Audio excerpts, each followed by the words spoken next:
Live from Camp Briteside in Georgetown, Texas, this is the Eagle Nation Coaches Show with head coach Chuck Griffin. Camp Briteside, located at 8701 Rural Route 2338 or Williams Drive in Georgetown, Texas, is the host of this year's show. And now, here's the voice of your Georgetown Eagles, Wally Harmon.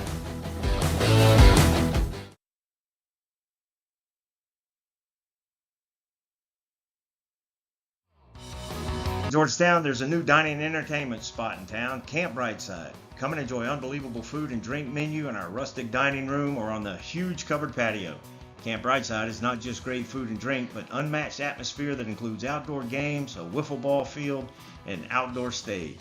Camp Briteside is located at 8701 Rural Route 2338, also known as Williams Drive, near Ronald Reagan Boulevard. Camp Briteside is the site of the Eagle Nation Coaches Show every Wednesday at 6 p.m.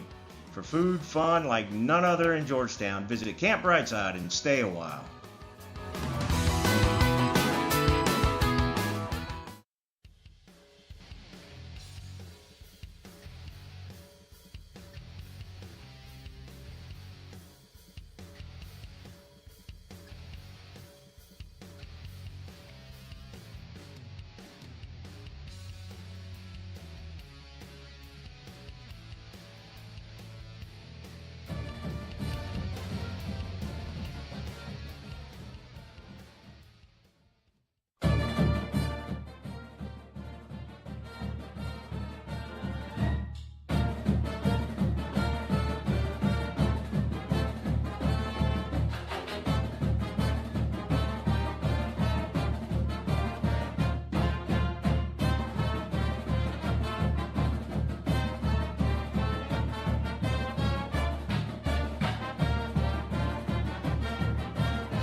Good evening, everybody. Welcome to Camp Briteside Live here tonight for the Eagle Nation Coaches Show.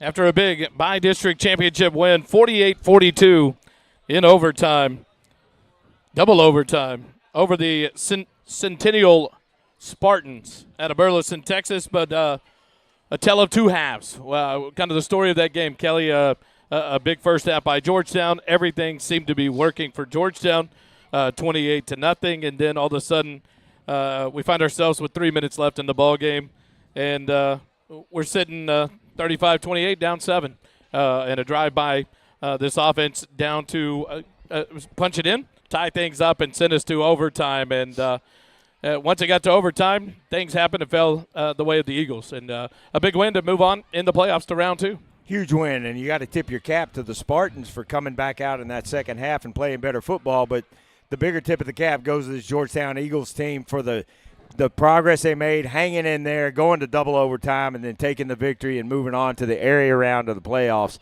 So excited for this week. Looking forward to a good ball game against Reedy, and hopefully we keep it going. And so the move on to Frisco Reedy will be a battle. Different things that are going for Georgetown with the a style of play difference from what we saw out of the Centennial Spartans. We'll talk with Coach Griffin about that, but different looks that you're going to see. Maybe a mirror image of what Georgetown does. You'll see out of Reedy watching through their game films and highlight videos through the year. A good year for them. Some weapons all around, but yet different looks that you'll see compared to what we saw at a Centennial. They let the fire hydrants run the ball, and they were tough to bring down in the second half especially. But a big win in double overtime, a stop by the defense when you had to have it in double overtime, and then the offense came through with the touchdown run there by Jet Walker. And so it was a great game, maybe a learning game at the same time, and you'll take that on week 11 of the season, the first round of the playoffs. You come out with the win because right now it literally is survive and advance, and that's what Georgetown did. Yeah, with the hundreds of 5A football teams, there's only a handful that are still playing ball, and the Georgetown Eagles are one of those teams, and everything is in our hands, in the hands of this football team, this coaching staff. So it'll be really interesting to see what they've got in store for Reedy this coming Friday, and tomorrow can't get here quick enough. Exactly right. It'll be a trip up the road to Corsicana, to Tiger Stadium to take on Frisco Reedy. It's been interesting. You look across social media. We'll ask Coach Griffin about this, but finding places to play right now. Yeah. A tweet was sent out by one of the Dave Campbell Texas football writers talking about, is there any place between Waco and Austin available next weekend? It's a Thanksgiving weekend. A lot of schools, they're done. They don't want to have the employees come back, and so finding places to play in between San Antonio and Dallas right now, a challenge. And so we're headed up to Corsicana, a different route, but a pretty equal distance for both of these schools to meet, and a beautiful field at Corsicana High School to play this one tomorrow night, 7 o'clock there at Tiger Stadium. And so thoughts on that game against Centennial. A lot of things to take away from that. A good first half. What happened in the second half? How do you adjust? Adjustments that were made by Centennial. And those will be things to chat with Coach Griffin about and kind of see where this team goes from there and how much they were able to use a situation like that. You would survive and advance out of it, but yet a lot of things to bring forward. And now a totally different team in the Reedy Lions to see their style come out and throw the ball and move it up and down the field. Well, one of the challenges for all the teams that are still in the playoff is the shakeup of the regions. Last year, we're basically fighting with a Houston area region, a Southeast Texas region. A couple of years before that, we're fighting with the San Antonio area, New Braunfels area regions. And now entirely different region, the Dallas area region, always tough teams coming out of there, but teams that we've never played before. And so it's going to be really interesting to see how both teams handle a very, very unfamiliar opponent. And it's going to be an exciting ball game. But the first half of this game this past Friday, Eagles came out and looked like the Eagles normally do. But then when they faced the adversity in the second half, they were able to gather themselves at the end of the ball game, tie that ball game, which I think was a hugely significant drive that they had to tie that ball game, and then taking it to overtime. I was a little bit surprised that the Spartans didn't attempt to try to win that ball game in regular time, but glad they didn't. But our defense, they would have stopped them. But even into the first end of overtime, they had the second possession. Georgetown scores and gets the extra point. They had a chance to go for two there. They didn't. Georgetown holds them on the next overtime run, and then the offense comes through. And so, you wonder what Coach Geller's sitting there saying today and this week as the season for Centennial's over. Should I have gone for it? Your season's on the line. Do you go on the win for the win on the road? And what would have been? What could have been? It wasn't. Georgetown wins, and they advance. And so it'll be a fun one to watch tomorrow night. Well, on Friday night, part of that victory had to do with the people in the stands. It wasn't the biggest crowd of the season, but it turned into probably the loudest crowd of the season. And then those students moving back and forth, not only was it fun to watch, but it was beneficial for this team, and that's what that home field advantage is all about.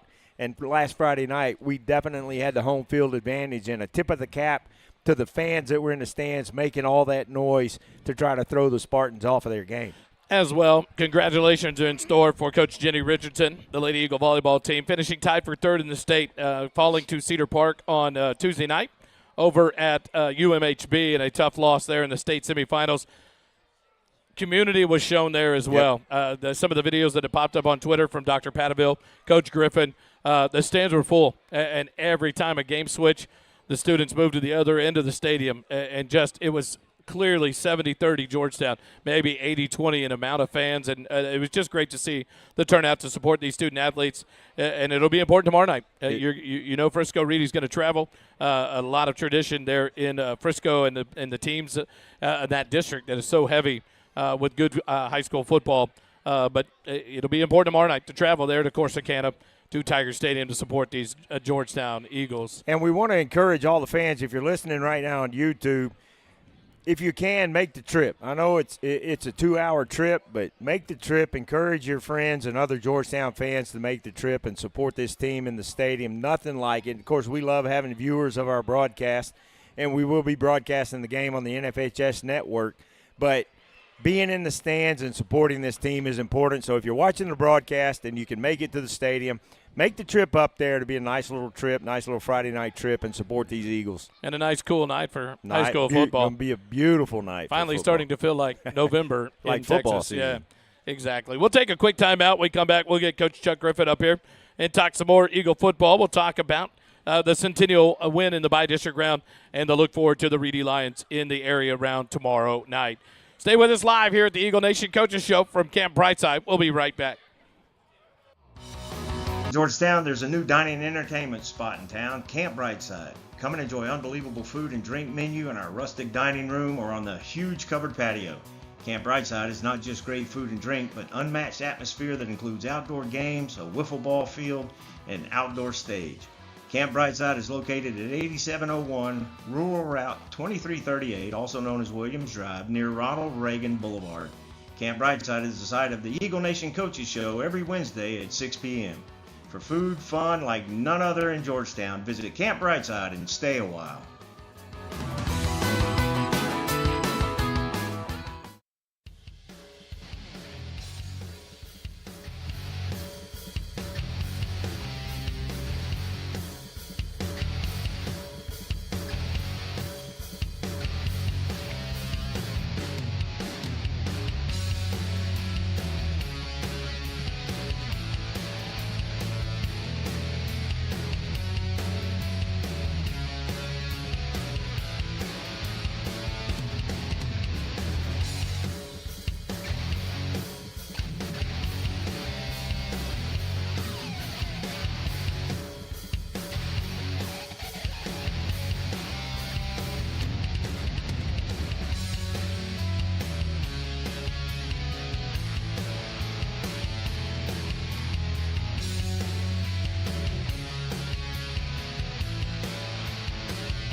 It's all good.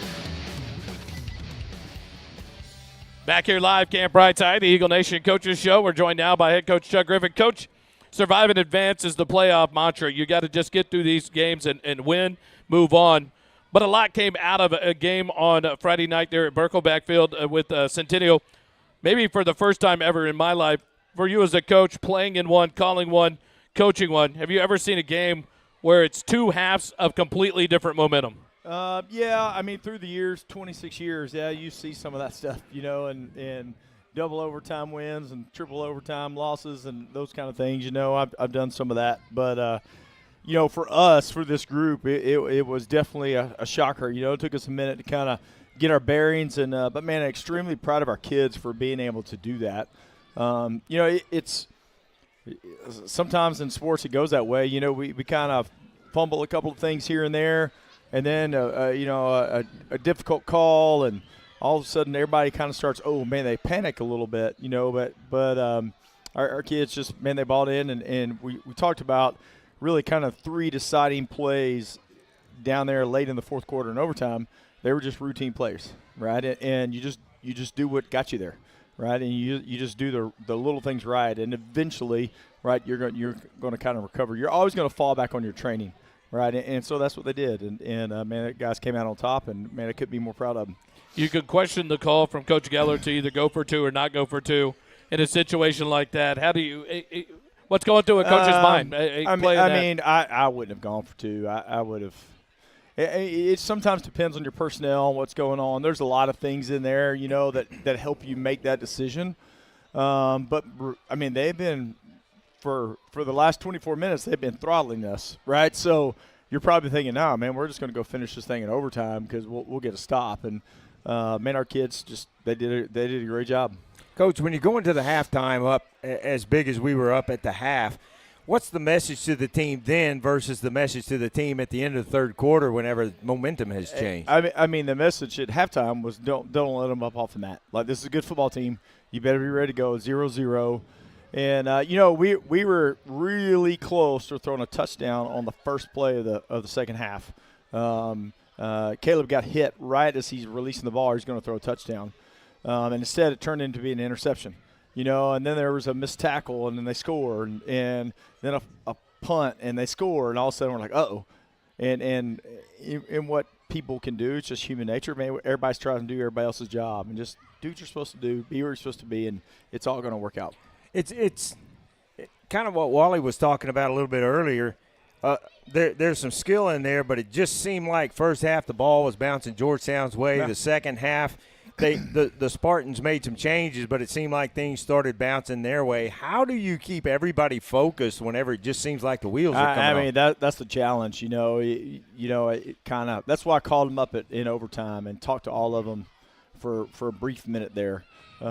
Because that's what I wanted to do, like the whole second half. I was like, man, can I just run in the locker room for 2 minutes? Give me 2 minutes in the locker room, Let's hash this out. Let's talk. And, because it's human nature when things go like that to kind of panic, right? And there was a little bit of that in our kids, just worried. They didn't want to let it slip away. And everybody, that's when you get in trouble, when I'm trying to do your job and you're trying to do somebody else's job, and then nobody's doing my job, and that's kind of what got us there in that second half. And there's a couple plays, and they called a pass interference call, and really I think it should have gone the other way, and that extended the drive that led to a score. They punt to us.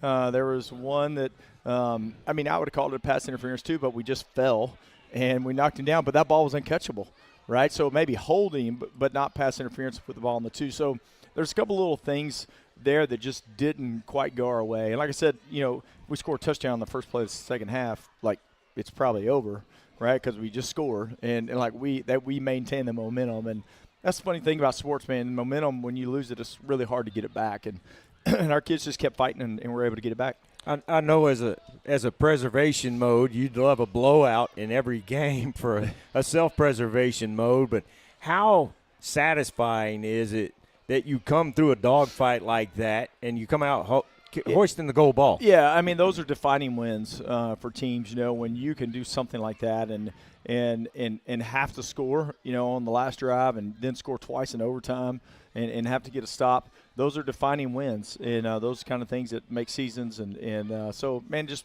again, proud of our kids and what they were able to do. How well did the kids respond this week as getting ready now, putting that behind them, but yet using some of that to help prepare them? Yeah, I mean, they've done great. They've had a great week of practice. They're having fun. That's the main thing this time of year. Your guys are out there playing every down and making plays. They got to have fun because it's a long season. We've been at it for a long time. So you want them to have a good time. You want them to enjoy being around each other. You want them to enjoy being in the weight room, enjoy being at practice. And they are right now, man. They're having a good time, and they're preparing. And we talked about kind of leading into district that the preparation had to increase from preseason to the season, to the district season, right? And we didn't necessarily do that, and we lost a game. And they I think they responded to well, like when I said, hey, do you understand me now? Like how it's got to change, and they did, right?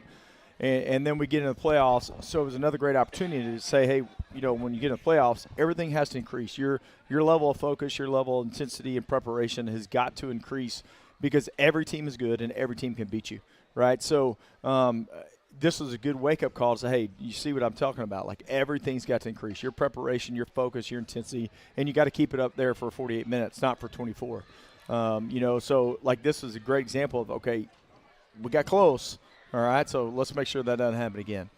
So many of the teams that, checking the scores around the state during the playoffs, that first-round game, especially when you're top seed facing a 4 seed from another district, you can get a little lackadaisical, I would guess, because you're facing a 4 team in the district. Saw a lot of blowouts, but District 7, very strong district. Yeah. But from this point out, you're not going to face any bad football teams. No, there's no bad football teams left. Everybody's good, and so we talked. That was kind of our talk today. Is like, hey, everybody's good. So you got to be ready to get up off the mat. Like every time they score, every time something goes their way, you got to be ready to get off the mat and get up. And because that's the way it's going to be from here on out. There's not going to be a 65-17 game. They're going to be 41-38. Those are the type of games that we're going to have from here on out. So we got to be prepared for that mentally. To make sure that we're focused. What do we expect? 6-man still may have a couple of those, but the 11-man's not happening. What do we expect out of the Reedy Lions? You mentioned earlier, and I mentioned the Bush Club the other night. I mean, it's a mirror image. They're really similar to us. Same type of kids, same type of community. They're going to travel well. They are similar offensive structure, not really, but sort of, spread, tight end stuff, two-back stuff, kind of like what we do. And defensively, they're a four-man front. They play a little three-man front like we do. So really similar structurally both ways to who we are and what we do. And so it's very much a mirror image. One of my coaches told me today, I didn't see this, but Dave Campbell's has a score 67-62 Georgetown. Oh, wow. Was what the computer predicted. Just because we've both been scoring points, we have both been playing good defense. We've I think we were averaging until last week. We were averaging 17 points a game defensively. So we've been playing good defense, and we're going to continue to do that. Yeah, Tepper did pick in his personal picks. He said he favored Georgetown in a shootout, and that's how he liked it. And so the computer read along those lines. When you're facing a team that looks a lot like you do, and we had this conversation earlier in the week, game planning for that, not the preparation part, but the game planning for it, does it make it a little less hectic in game planning for a team that looks a lot like you do? Because these guys have been going up against each other. Yeah, and not necessarily. It doesn't, because there are just slight different nuances, in what you do, so you still have to prepare for those. I mean, as far as seeing a four-man front, yeah. As far as seeing three wide receivers, yeah. I mean, all that's the same, but what they do with their offense is going to be a little bit different. What they do with their running game is going to be a little bit different. So you still have all those nuances. And I mean, we've been facing spread teams all along. Playing Eastview was a mirror image of us. I mean, they're very much like us, and just because Coach Wall's been a part of the staff, so right there, and Coach Bond, so they're very much like us, and so this team is kind of along those same lines. So you still have to, it's not like preparing for the slot T, right, which is completely different, but it you still have the same amount of preparation and getting ready. Your kids might understand, your scout team guys might understand a little bit better, but. We'll let you get out of here. We'll take a quick break. When we come back, it'll be the bus driver joining us, Caleb McDougal. The quarterback will join us live here on the Eagle Nation Coaches Show. Stay with us live here at Camp Briteside. We'll be right back. Hey, Georgetown, there's a new place to eat breakfast, lunch, or dinner, and it's on the beautiful square in downtown.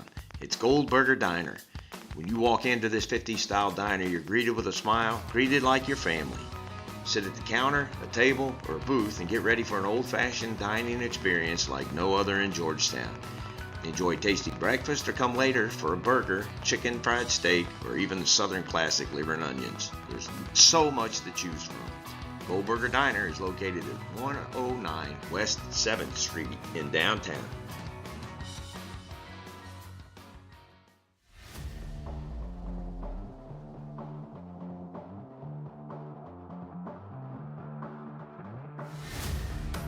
Whatever.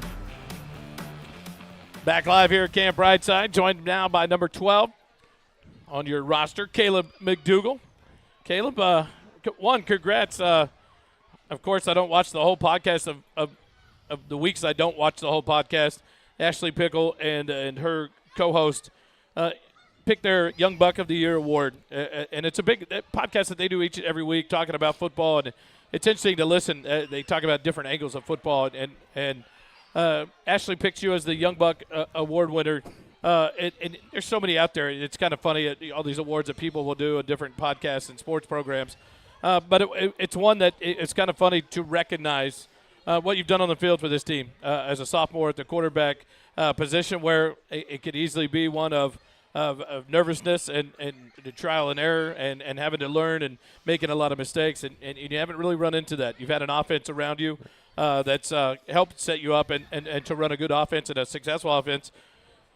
How does that feel? And when that was brought to your attention, we talked a little bit ago, but your dad brings that to your attention. What's that mean to you, something like that, just to be recognized for your efforts on the field this year? Well, when I first saw it, it surprised me a lot because I didn't think I had never heard of that. And it just caught me by surprise, and I didn't see it till later that night. And but I mean, winning those awards is nice, but I'd rather just go win those gold footballs with our team. Speaking of winning a gold football, your first start in the playoffs last week, we talked to Coach about it. That's been around the air of a big first half. You guys even 197, 198-yard drives. Mm-hmm. It'd go down and score touchdowns. It seems like everything's going well. When everything spins out of control in that second half, you guys get the ball down 7, and that pass to Sedgwick. A lot of people have talked about it all week, how that one play, the air in the stadium changed. At that point, it felt like, Georgetown may steal this one back from them. What's going through your mind? How do you guys as an offense stay composed when nothing seemed to be working through that second half, and then all of a sudden you get the ball down 7 at that point, and you've got to go down and drive and put it in the end zone to force an overtime? What's going through your head and through this offensive mind to stay focused and be able to do that? Well, as soon as they scored to go up, I mean, our whole offense kind of got together and was like, this isn't going to be our last play, our last drive of the season. We're going to go put this ball in the end zone. We're going to give ourselves a chance to go win this in overtime. What kind of confidence is that do you have in your offense and the players that you're surrounded with? But yet, what kind of confidence is that put into you, that they have in you, to lead them down the field? It was, just practicing every day with those guys. They've put a lot. Like, I can trust them. Like, I know that they have my back. I know I have their back, and it was just a really good experience for us. I mean, we work it every week. I mean, that's it. Coach Griffin has prepared to go do that. You hang that ball up there, and Sed runs under it. Mm-hmm. How exciting was that? And at that point, how do you refocus and not let that get you guys out like, oh my gosh, we just hit this big one. You got roughed on that play, another free 15 yards on that. What's going through your head at that point? Hey, lock down, we got to go? Well, as soon as I threw that ball, I got hit, and they threw the flag, and like I heard everybody cheering, so I was like, oh, he's going to score. Like, we're about to tie this up. And then we're going down there, extra 15, just reset. That stopped the clock for us, just gave us a few moments to refocus in. And, we kind of got together and said, it's not over yet. We still got to go score here, and, just stay ready. From your vantage point in that second half, first half's going like most of the first halves have gone all season. Second half, the adversity kicks in. The Spartans really start dominating in the second half. What's your message to the team as y'all are trying to get out of that lull that y'all got into and get back in this ball game? Well, at first, me personally, I got frustrated, and that was probably not the greatest thing to happen. But after those first 2 or 3 punts, I just kind of came up to the bench, and I was like, that this doesn't matter anymore. It's behind us. Let's refocus in, and let's go punch this one in. With that frustration that you just talked about in that, was that just you? Was everybody frustrated? How did y'all shake the cobwebs off and get back into this ball game, ultimately win it? I think that was everybody's. Everybody was frustrated during that point, and just knowing that we deserve way more than this isn't going to be our last game, and just refocusing on that last drive, everybody coming together, everybody agreeing on this isn't going to be it, and we're going to go punch this in. When you get that final play call in the second overtime, you know you're going to hand that ball to Jet Walker. When you handed it off, because up in the booth, I saw Jet Walker was not going to be stopped getting in that end zone. When you handed that ball off to him, how satisfying was it to know he was about to get in that end zone? Oh, I didn't even hand it off. It was a direct snap. Oh, it was. It was a direct snap. I was waiting to see if he knew he would catch it. Yeah. I faked. It's what I do. I did my fake across. I turned around and I was like, he might put this in, because at that point I was thinking protect the ball. We have a field goal here that could win us the game. And I turned around and I saw him going. I'm like, nobody's gonna stop him. Let's go celebrate. Start of the second overtime. They get the ball first. You guys on offense waiting your turn. How big of cheerleaders were you for that defense of Georgetown to go out and get a stop and give you guys a chance to win it? Oh, yeah, that was a big part. Their stop just set us up for success there. And, H was running down the sideline telling us to back up a few times, because our whole offense, everybody that was on the sideline was ready to, everybody was cheering. Everybody was almost on the field. H is running down the sideline, back up. So H is being the get-back coach. Yeah, yep. What kind of confidence does this give, a win like that, give you guys? The defense struggled at points in that second half. The offense struggled at points in that second half. But coming together there to score at the end, to get the stop, to get the win in overtime, in the second overtime, what kind of confidence does that give you guys to then refocus this week? And how was practice this week for you guys getting ready for tomorrow night? Well, it's just a reminder that we're not invincible. People will, we're blowing them out, but people can still come back. And just stay ready for anything, and just keep being prepared as well as we can be. Good week of practice this week for you guys? Very, very good week. I know last week was last week, but I want to ask you one more question about it. We talked a little bit about it earlier. The crowd on Friday night, yeah, that student section from our vantage point up in the press box, seemed like they were going berserk. Yes, they were. How much of a factor was that crowd for you guys? I mean, it helped us a lot. I mean, it definitely disrupted their offense and caused a little confusion by them. I mean, it caused a little confusion on our offense. People thinking the ball was being snapped, and I mean, it just helped, especially them running down both sides of the stadium. I mean, that helped a ton. That was awesome, by the way. Going to the area round, how ready is this team to go and put the helmet on tomorrow night and take on Frisco Reading? I think everybody's ready to go. Everybody knows it's going to be a tough game. It's not just going to be a blowout. We're going to have to play all 48 minutes and just grit our teeth and lock our jaw and get ready to go. You got drilled a couple of times Friday night. Got hit pretty hard a couple of times Friday night. How you feeling? I'm feeling pretty good. Were you sore Sunday and Monday? Yeah, I was sore. Treatment helped a lot. That's good. Thank goodness we have H and Vanessa up in the house running the treatments that come Saturday morning. Shout-outs for it. Let you get out of here. Shout out Co Blue offense. I tell you what, we're out of we keep thinking we're out of nicknames. The bus driver, the Monopoly man dropping dimes, and now we got the Young Buck. The Young Buck. The Young Buck. Congrats to Caleb McDougall. We take a quick time out. We come back. It's our friend, number 9, Bobby Boucher, will join us live. Seth Warren here on the Eagle Nation Coaches Show. Stay with us. At Mesquite Creek Outfitters, located at 704 South Austin Avenue in Georgetown, Texas, we bring community together in a casual environment to share the love of gear, great drinks, and friendship. Enjoy our light menu, a beverage, and shop our great selection of men's and women's clothing and gear. Also, check out our website for MCO Grocery Company and have fresh groceries delivered directly to your doorstep.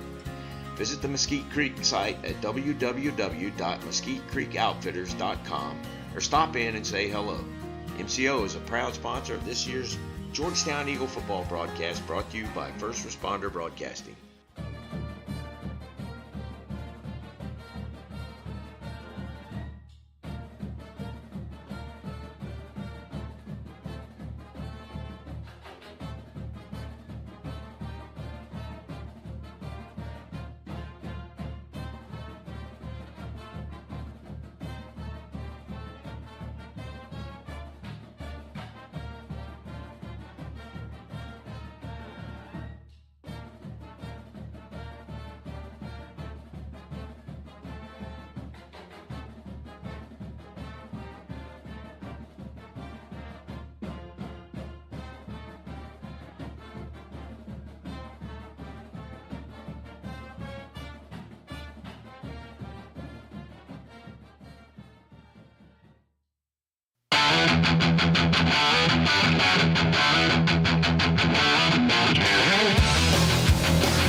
All right, we're back here live, Camp Briteside. We go to the defensive side of the ball. We bring in Seth Warren, one of your senior linebackers. And Seth, what a game on Friday night. You guys faced some easy things in the first half. It seemed to be clicking, the defense just firing on all cylinders, and then the frustration of the second half. But overall, a huge stand in that second overtime to stop this offense that was on a roll for Centennial. What's going through y'all's heads? And a lot of frustration. We've talked about that with Coach, with Caleb. What was going through the defensive mind as the second half went on? The momentum was on their side. How do you guys get locked back in there to then go out and put on a performance there in overtime to give the offense a chance to win? Yeah, that was the craziest game I've ever played. We just got too complacent at halftime, thinking we're 28-0. I mean, we won this game, but obviously that can't happen in playoffs, can't happen ever. And this week, if that happens again, I mean, we just can't be comfortable. We just got to keep going every play. Going into the overtime, well, the offense scores to tie it up with about a minute left. You guys have to go out there, keep them out of the end zone to force overtime. What's going through y'all's minds once overtime starts on trying to stop this team and give the offense a chance to win it? It was intense, knowing that we just have to do our job and then we'll come out on top. And thankfully we did that, and it was a really close game, really intense game. A lot of emotions during that game, but it was a good thing that we came out with the win. In a situation like that, we've had a lot of blowouts this season. First half, got a lot of confidence coming out of the locker room in that first half. Then when it seemed like the wheels were coming off a little bit, there was some frustration. But how do you guys frustration, yes, but it didn't seem like there was a lot of finger pointing going on over there.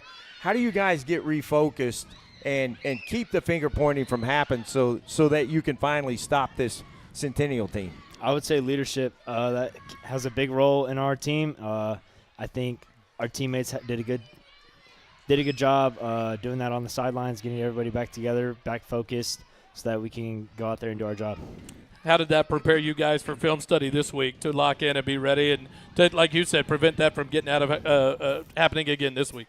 I'd say it was a wake-up call, kind of like Leander. I mean, we just need to be more focused. We can't get off track with these wins. We have a job to do, and we need to go out there and execute it. The practice this week, different mindset where everyone seemed to be locked in and focused?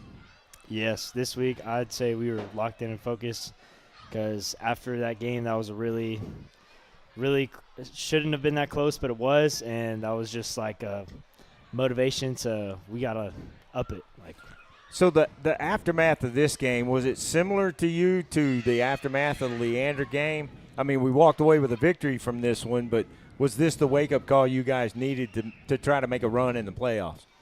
I think it was honestly kind of a good thing that we ended or we won that way, so we can come out here with a mindset of, all right, we can't let up our focus. We can't get complacent. We need to come out here and give it our all every play, and then that's what we need to do for playoffs to go far. Do you think part of it had to do with, after the Leander game, you go on a 6-game win streak, blowing people out, not just a win streak, but blowing people out? When y'all went into the locker room up 28, did y'all have a feeling like this is over, or was it just a lack of focus for a little while, just long enough to give Centennial some momentum?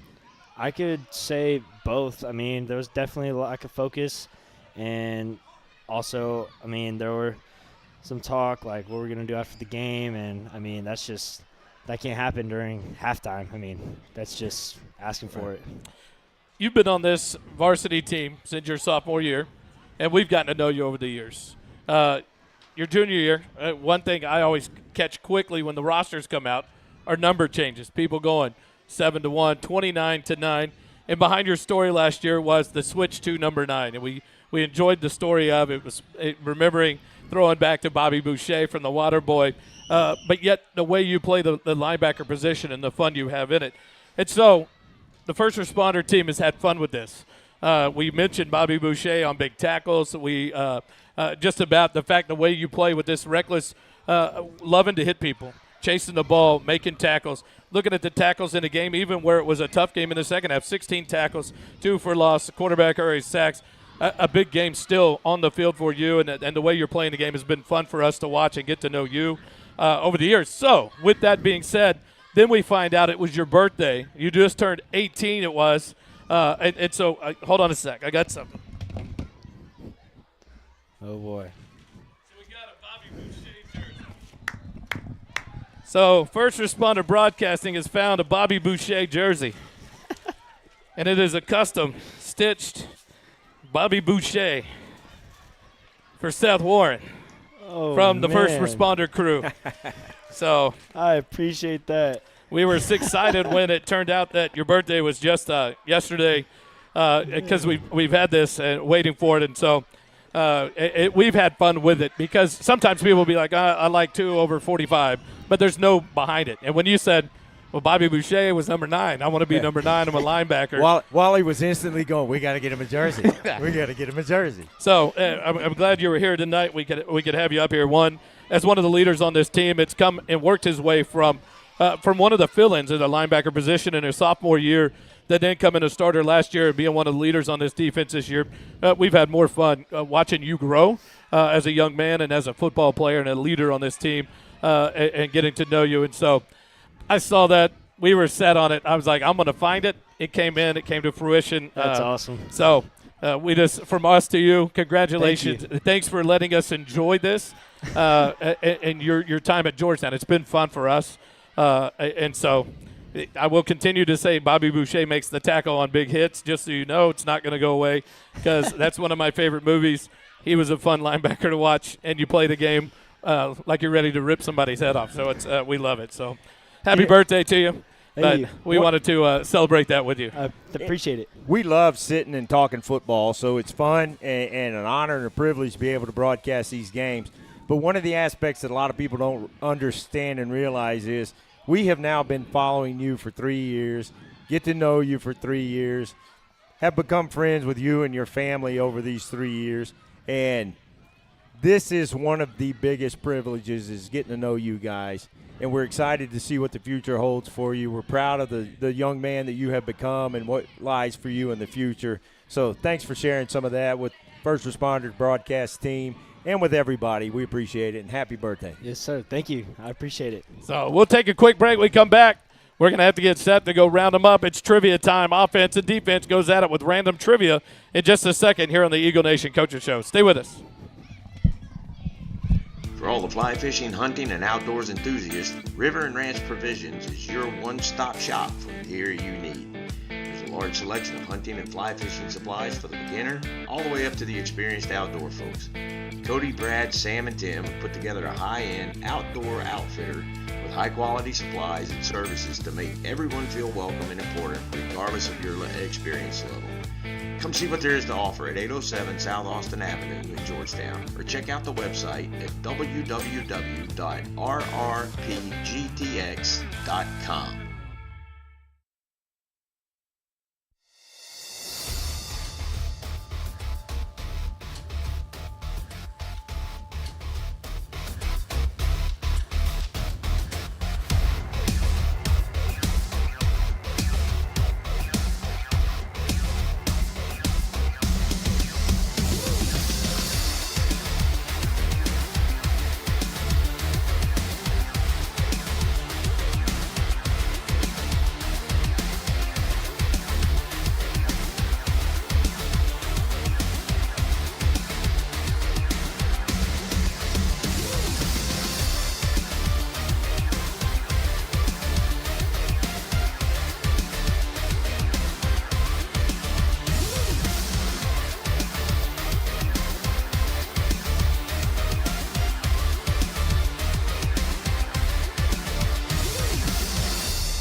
back here live on the Eagle Nation Coaches Show. We get ready for another random trivia. Man, these are different.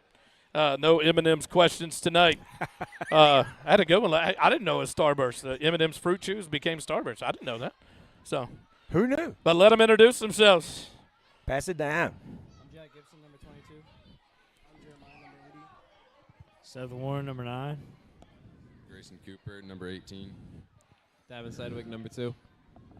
Joe Stripmatter, number 4. All right. Where'd Kelly go? Oh, there he is. He blended in. All right. I just look like a high school kid. No, the light was showing. Oh, is that what it is? I couldn't see the gray. Shut up. Random trivia. All right, here we go. What do you call a baby owl? Yeah, this is random trivia. No. Uh-oh. A pup. No. It is an owlet. Yeah, I didn't know that either. You want more of those M&M Chews games, don't you? Yeah. Number 2. What fish is used to make calamari? Octopus. No. Squid. It is squid. Wah, wah, wah. Offense 1, defense 0. What is the national animal of Scotland? Highland cow. No. That's a good guess. I actually thought it was when I was like, they're going to be like just joking. It's no. The national animal of Scotland. Well, defense has to get a try first. Take a guess. Nobody's going to beat And you remember, for a the wrong title answer. today is random. A goat. No, it is not. Do you have a guess? A sheep? No, it is the unicorn. Multiple trivia sites. I verified it. The national right. animal of Scotland. From an, which an animal that doesn't exist. it's Scotland.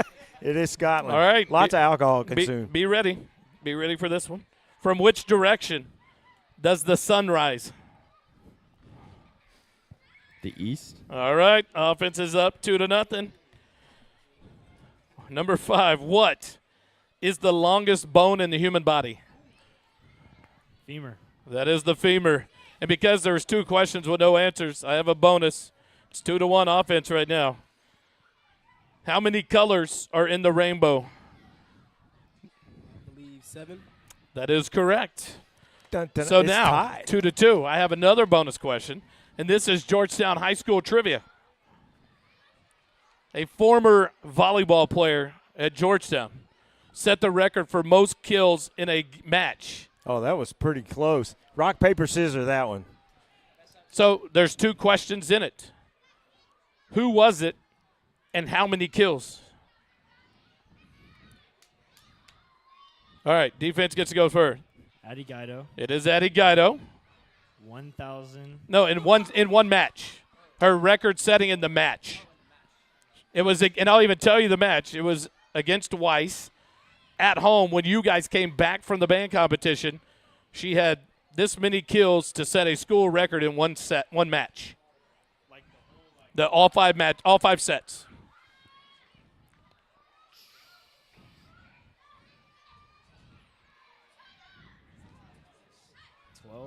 No. 26. No. It was 33. That's a lot of kills. But is it tied again? No, that's 3-2. Yeah. They got it. That's 3-2. All right. So the defense wins again. Who's?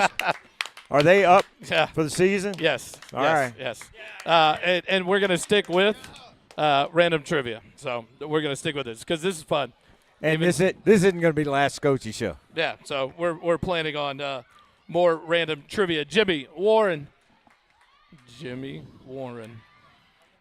He's back there talking. We'll try to get Jimmy Warren up here if he'll not talk for a minute. You want to take a break, come back, drag him up here? Jimmy Warren. Yeah, we'll take a quick break. All right. Come back. Wrap it up with Jimmy Warren here on the Eagle Nation Coaches Show. Georgetown, there's a new dining and entertainment spot in town, Camp Briteside. Come and enjoy unbelievable food and drink menu in our rustic dining room or on the huge covered patio. Camp Briteside is not just great food and drink, but unmatched atmosphere that includes outdoor games, a wiffle ball field, and an outdoor stage. Camp Briteside is located at 8701 Rural Route 2338, also known as Williams Drive, near Ronald Reagan Boulevard. Camp Briteside is the site of the Eagle Nation Coaches Show every Wednesday at 6 p.m. For food, fun like none other in Georgetown, visit Camp Briteside and stay a while.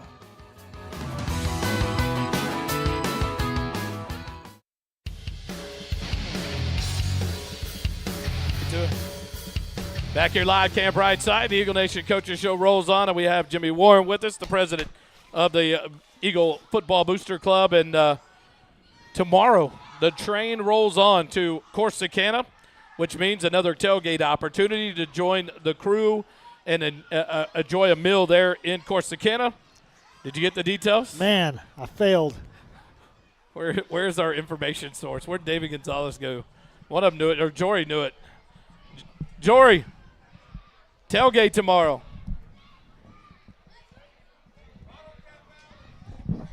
Bottle Cap Alley. 5 o'clock in Corsicana, Bottle Cap Alley. Come join in, have a tailgate there live. Enjoy the company before heading over to Tiger Stadium at Corsicana High School and enjoy it. I tell you what, another night feeding the team here at Camp Briteside tonight. Great, seeing all the boys out here and the people, and what a big night here. Several groups at a Camp Briteside, which is just what this place continues to become. Is so fun and a perfect spot to come and hang out. But the Booster Club continuing to roll on. This team wins again. Yep. How ready are you guys to head to Corsicana tomorrow? Man, we're ready. Super fired up, pumped up. Football season, Texas State playoffs. So we're good. Ready to go. The plan moving forward next week, we'll have to make sure we get in contact. It's Thanksgiving week. It is Thanksgiving week. So we'll make some adaptations there around. Is the assumption there's going to be a Booster Club meeting Monday no matter what, or is the week off for that given the holiday? We've got to look into what we're doing there. So Okay. we'll figure that out. We'll send everything out and talk about it. We got to talk about location of team dinner, all that. We need to work all those details out. Being a holiday week, we got to figure that out. So pay attention to social media. Yep. It's not a bad thing to have to plan around Thanksgiving. No, not at all. Not at all. What I do know we'll probably do is we always do a breakfast Thanksgiving for the boys. So we'll have breakfast Thanksgiving day, that Thursday. I do know we'll just do something like that. So I'll just have to be in practice on Thursday morning. Yeah, Then. we can do that. We'll be there. Make sure y'all have extra hands to help serve. I'll be out of town. Yes. Yeah. Seeing family. You'll be back. Dadgummit. You'll be back available Friday though. Watch this. 100%. 100%. Yep. He got them all So, choked up. Yeah, I got them all choked Oh, up, man. He's excited to see you come back. Just you know? excited about family. Yeah. It's a great time of year. We can't thank Camp Briteside enough for the host they've been each and every week for the Eagle Nation Coaches Show. I'm still choked up. Yeah, about we the thank holidays. everybody. And Linnell Hoggrove, want to give a shout-out to her. She cooked all the team dinner tonight. Wow. All that pasta. It was great. Awesome. So, That was a big spread, too. yeah, that was a big spread. She did all that. That's It's awesome. awesome. Yeah. Bravo. Continue to realize, though, that's the kind of assistance the Booster Club needs each and every year to make things like this happen, to be able to feed the boys, to get them ready before a big trip tomorrow up to Corsicana. And so there'll be a send-off tomorrow, Right. what I've heard, at the school. Send off 12:45 at the school. So come there, be loud, and cheer the boys on when they load up on the buses. So they are going to take off right about 1 o'clock, get there 12:45, support them as they head off up the road to Corsicana, and then jump in the car, head that way. There's a Buc-ee's on the way to make the trip, so it'll make it easier for you there in Temple before shooting off at Waco on up to Corsicana. But an opportunity to come out, continue to support Georgetown Eagle football as the Eagles compete tomorrow night against Frisco Reedy, the Lions, at 7 p.m. at Tiger Stadium. And it should be a fun one. This team continues to battle through adversity, through injuries, and ready to go. And it was fun talking to Seth and to Caleb about how that intensity this week carried from a trial on Friday night against Centennial and not giving up, but yet fighting through it, getting a win. but yet locking back in for round 2. I'll tell you what, I lost some time off my life, I think, in that game. I mean, I was doing a lot of praying. Were you putting money in the swear jar? No, it was a lot of prayers. Please, Jesus. And we were talking about it after. We were down at our cars after leaving the stadium about, I'm surprised they didn't go for 2. Things that we just stuck out that we thought the momentum was there. I thought for sure they're going for 2. And you just love the effort out of these Georgetown boys of not giving up in the face of going up 28 and then being down 35-28 in their own stadium and putting together that drive, forcing overtime, and then your defense makes a stand, your offense punches it in. What a big victory and a fun way, too, to get some good lessons out of a tough game, but yet getting a win and collecting another trophy for the trophy case. And that's definitely some adversity there. And so these boys are ready to go, locked in. They'll head off at 1 o'clock tomorrow, head up to the high school, to the field house at 12:45 to send them off on the chartered buses to Corsicana. 7 o'clock at Tiger Stadium. The Eagles will play the Lions of Frisco Reedy. Come join us at 5 o'clock at the Bottle Cap Alley. Bottle Cap Alley, 5 o'clock for the tailgate, and head over to Tiger Stadium and watch the area round of the playoffs with your Georgetown Eagles tomorrow night. Thanks for joining us live here tonight at Camp Briteside.